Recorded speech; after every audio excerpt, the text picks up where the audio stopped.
can you possibly do anything well if there's a 4-page, 100 per page menu? You can't do anything well, right? You're not focused enough to really provide great food.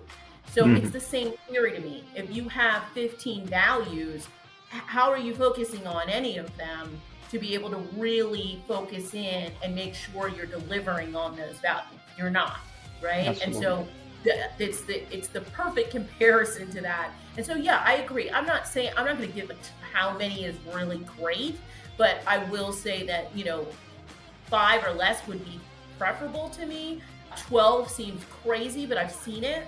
I've seen 20, right? So that, and again, no focus means no real energy put into how you deliver the initiatives around it, how you communicate it, how people can live up to it, and how you even measure whether you're doing well at it.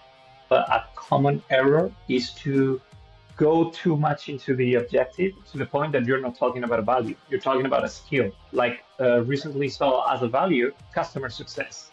How I can be customer centric, I can be success oriented.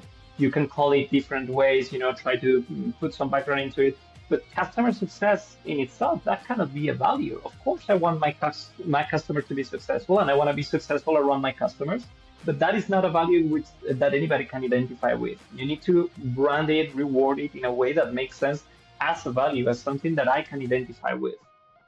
You see startups, like they're just in their first few years, and you hear about employees not getting paid for a few months, or they're like invested in the equity, and they're all sticking by the company. They're staying there. They're like still thrilled to come in despite it being horrendous and hard, versus looking at other businesses who have been, say for example, in business for decades, but the turnover, you see the same ad for the position come up, like in 6 months, in another 2 months, in another year.